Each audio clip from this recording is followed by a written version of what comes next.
माहिती थोडी चुकीची आहे. याच्या अगोदर हेच खातं माझे वडील सन्मान्य राणे साहेबांनी 95च्या शिवसेना बीजेपीच्या सरकारमध्ये त्यांना मत्स्य आणि बंदरे खात्याची दोन्ही खात्याची जबाबदारी त्यांच्याकडे होती. आता ही खात्याची जबाबदारी माझ्याकडे आलेली आहे आणि मी राज्याचे मुख्यमंत्री आदरणीय आमचे देवेंद्र फडणवीस साहेब आणि आमचे दोन्ही उपमुख्यमंत्री आणि माझ्या सर्व वरिष्ठांना मनापासून मी आभार मानतो की माझ्या खांद्यावर एवढ्या दोन मोठ्या खात्यांची जबाबदारी त्यांनी आज टाकलेली आहे. या दोन्ही खात्याच्या माध्यमातून किनारपट्टीचा तर विकास निश्चित पद्धतीने होईल.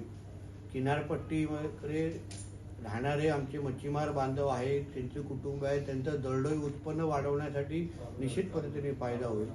बंदर या खात्याच्या माध्यमातून आपल्या महाराष्ट्राकडे येणारा रोजगार उद्योग ह्याला मोठ्या प्रमाणामध्ये चालना देण्याची फार मोठी संधी या निमित्ताने माझ्याकडे चालून आलेली आहे. वाढवण बंदर जे आमच्या आदरणीय पंतप्रधानांचं ड्रीम प्रोजेक्ट आहे, त्याही गोष्टीला हातभार लावण्याचं काम किंवा संधी ही मला ह्या निमित्ताने भेटलेली आहे. म्हणून या संधीचं सोनं करण्याचा प्रयत्न मी माझ्या माध्यमातून करेन.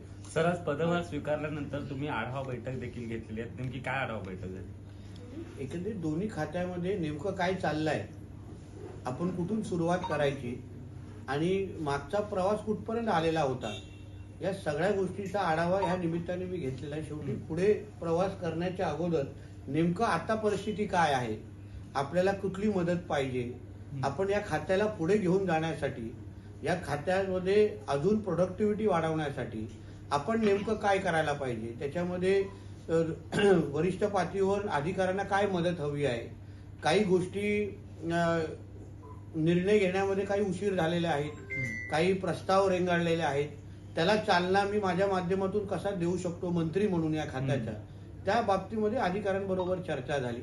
माझ्या काही अपेक्षा आहेत, माझी एक काम करण्याची पद्धत आहे, त्याचा एक एकंदरीत ट्रेलर म्हणा मी त्यांना दाखवलेला आहे. त्यांना काही गोष्टी मला ज्या अपेक्षित आहेत त्याही गोष्टी त्यांना सांगितलेल्या आहेत, जेणेकरून हे खातं चालण्यापेक्षा पडलं पाहिजे. दोन्ही खातं लोकांच्या फार अपेक्षा या खात्याकडे आहेत आणि आज मी मंत्री झाल्यामुळे अजून अपेक्षा वाढलेल्या आहे, ज्याची जाणीव मला आजूबाजूच्या लोकांकडून होते.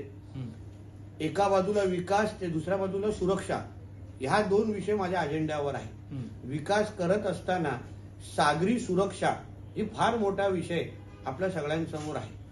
किनारपट्टीवर होणारा अतिक्रमण आणि त्या अतिक्रमणाच्या माध्यमातून आपल्या सुरक्षेकडे निर्माण होणारा प्रश्नचिन्ह, 26/11 सारखे हल्ले आपल्या नजरेसमोर आहे, ज्याच्यामुळे आपण सगळेच हादरलो होतो.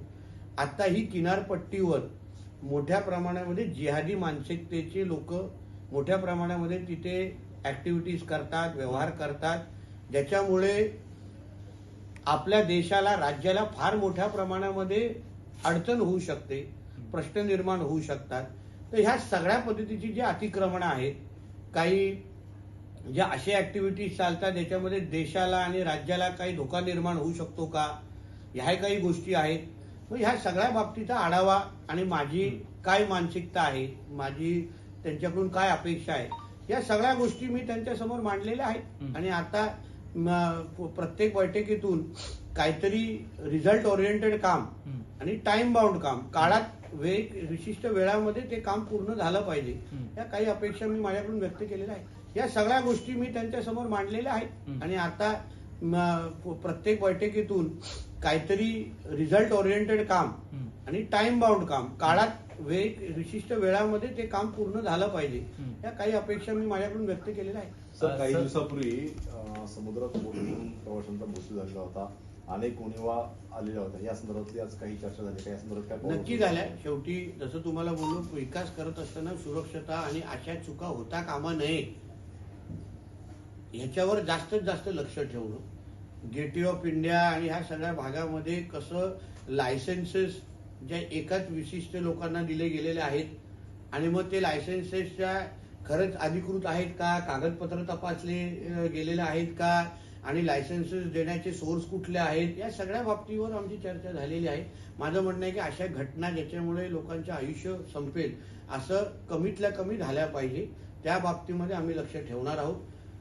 काही विकासात्मक चांगले प्रकल्प म्हणजे तारापूर एक्वेरियम सारखे काही आता ज्यांना आपल्या सगळ्यांचं वेगळं भावनिक नातं आहे, त्या बाबतीमध्ये आपण काय करू शकतो का, नवीन आंतरराष्ट्रीय पातळीचे कन्सल्टंट आणून एक काहीतरी वेगळं, नुसतं मुंबईमध्ये नाही, जेणेकरून पर्यटन राज्यभर या बाबतीमध्ये कसं वाढेल त्या बाबतीची चर्चा झाली. सर, स्वतः ग्राउंडवर जाऊन या संदर्भातला ऍक्शन प्लॅन बघण्याचा आपला काही मानस असेल का, की ज्या पद्धतीनं किनारपट्टीवर लोक वाढत आहेत किंवा जसं आपण म्हणाल की जिहादी ऍक्टिव्हिटीज मोठ्या प्रमाणात आहेत, तुम्ही स्वतः तिथे जाणार बघा, का? शेवटी मी ग्राउंडचाच कार्यकर्ता आहे, मला मंत्रीपद मिळालेलं आहे आणि फक्त मी न जाता मी माझ्या कमिशनर लेवल पासून त्या खालच्या अधिकाऱ्यांपर्यंत हेच सांगितले की प्रत्येकाने ग्राउंडवर उतरलं पाहिजे. सरप्राईज व्हिजिट या झाल्याच पाहिजेत.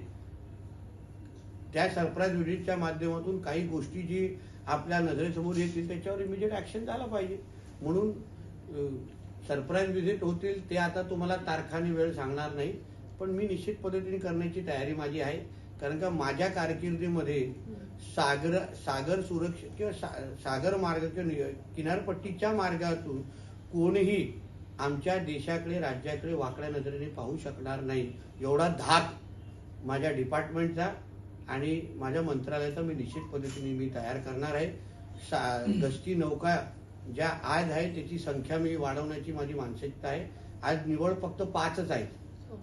पूर्ण किनार 720 स्क्वेअर मीटर ह्या पूर्ण किनारपट्टीवर फक्त 5च आहेत. ह्या पुरेशा नाहीत, आम्हाला वाढवायच्या आहेत.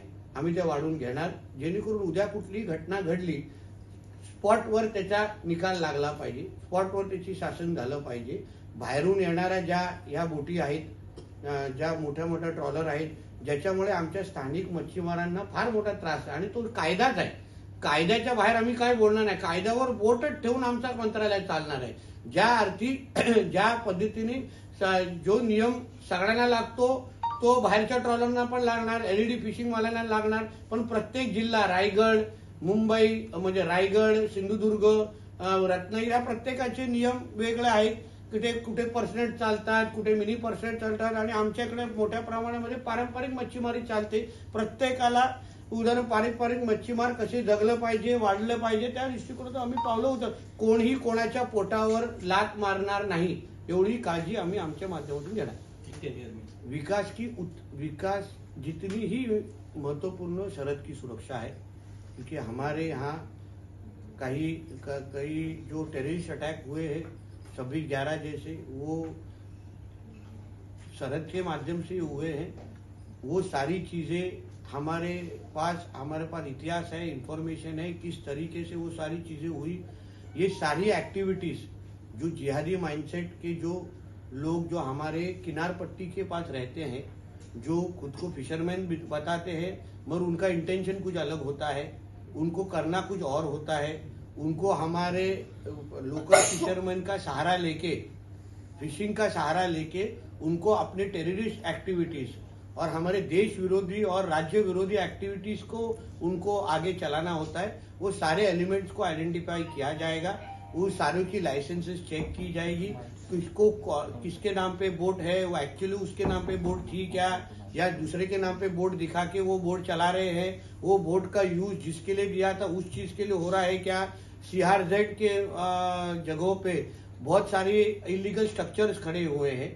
वो सारे इलीगल स्ट्रक्चर्स को वापस एक बार उसका रिव्यू लिया जाएगा. जो कोई भी लॉ के बाहर, कानून के बाहर कुछ भी चीजें ये इसके सरहद पे अगर होती रहेगी वो सारी चीजों को रोक दिया जाएगा. इस तरीके का चर्चा हमारे सारे ऑफिसर्स के साथ, ब्यूरोक्रेट्स के साथ मेरी हुई है. हमारा कोई एक एक्शन प्लान शुरू हुआ, मतलब हम लोगों ने तय किया है, उस माध्यम से हम हमारा काम शुरू करने वाले हैं. पिछले कुछ वर्षों में हमने देखा है समुद्र किनारों पर खास तौर पर वर्ग विशेष की तरफ से धार्मिक स्ट्रक्चर्स खड़े किए गए हैं जिसे अब तक नजरअंदाज जो इलीगल स्ट्रक्चर्स होंगे वो किसी की भी धर्म के होंगे, वो सारे के सारे इलीगल स्ट्रक्चर्स किनार पट्टी और ये जो वो सारे के सारे निकालने जाने की तैयारी हमारी है. सबको स्टडी किया जाएगा. किसी को भी इलीगल स्ट्रक्चर्स किसी भी तरीके होंगे वो रखी जाएंगे नहीं. इसके अलावा जो हाल ही में बोट हादसा हुआ था उस दौरान पता चला कि कई जो बोट ऑपरेटर्स हैं वो कई बार जो है नियमों का उल्लंघन करते, लेकिन लाइसेंसेस कैसे इशू उसके बारे में क्लैरिटी नहीं। क्या आपने आज जब रिव्यू लिया तो ये चीजें भी चर्चा में आई? इसलिए उसका स्टडी किया जाएगा कि लाइसेंसेस किसने दिया है, कितने साल से वो लाइसेंसेस है, वो लाइसेंस की ड्यूरेबिलिटी कितनी थी, लिमिटेशन कितना था, तो भी अगर वो आदमी के पास लाइसेंस है क्या, एक लाइसेंस कितने लोगों को मिल रहा है, कैसे दिया जा रहा है, वो सारी की स्क्रूटनी करने के लिए मैं उनको कहा है। मेरे को एक डिटेल्ड रिपोर्ट मेरे पास आएगा जिसके बाद हर एक को उसका क्योंकि क्या वो एम्प्लॉयमेंट का आखिर क्या उसका एम्प्लॉयमेंट का वो बहुत बड़ा साधन है, मगर एम्प्लॉयमेंट के नाम पे अगर दादागिरी की जा रही है, जो मैंने सुना है थोड़ा गेटवे ऑफ इंडिया पे हो रही है, वो सारी चीजें मेरे कान पे आई है। सिर्फ अभी उसको डिपार्टमेंट के माध्यम से उसको एग्जीक्यूट करके उस तरीके का एक्शन लिया जाएगा जिसके सबको उसका फायदा होना चाहिए ना।